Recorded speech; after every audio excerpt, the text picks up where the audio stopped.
Yes, actually, the term culture shock is being replaced a little bit, like a lot. Some researchers pointing out that we are no longer to call it culture shock because it's not just one culture; it's multiple cultures. So the idea of acculturative stress is that acculturative is a process. Acculturation is a process of how they come, what do they come with, and what they're presented with in the recipient community.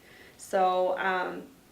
The stages, if you call me, I don't think there's a particular stage per se, but it depends on, it's very unique to the individual or even the family. So what they come with, I'm gonna say, if you're asking me about the Syrian refugees per se, then it will be the very first stage of, like I said, redefining what safety is, right? And then the other step is, am I going to be able to resettle in this community? How do I do about that? They have absolutely no knowledge of what, initially I'm talking like who are we? What are we like as a community? So really the other step is, because of all their eagerness and like motivation, they are asking these questions. They're asking us for help. They're asking, CSS rep, whoever that is, that I need to resettle. I want to resettle.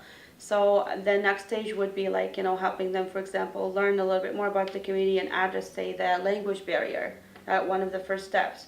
Within that, we're looking into like employment. If they want to be employed, how do we go about that? How do we help them integrate into our system? And then on the long run, like I see it more of a longer process, like I said, depending on the individual, what case they have, it's a high need or, a critical case or not. It's quite different for everyone.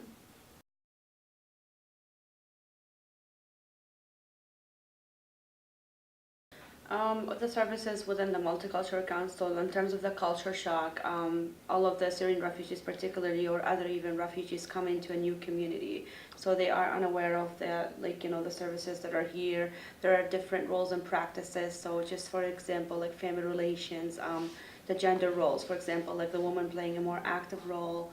How is it, how to go about child practices, for example, like what are the acceptable and unacceptable like practices that we have here in Canada.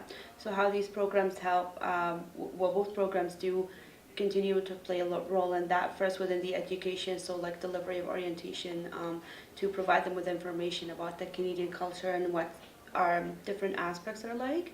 And then continuing on, for example, like with the CSS program, depending on their needs, what are the challenges that they may have, that whether that's their awareness of the services in the community, that being practices like family relations, even health or services or other like mental health services if they want to navigate such a system. So we provide kind of like the role of a facilitative role, I'm gonna call it, to have them overcome that culture shock.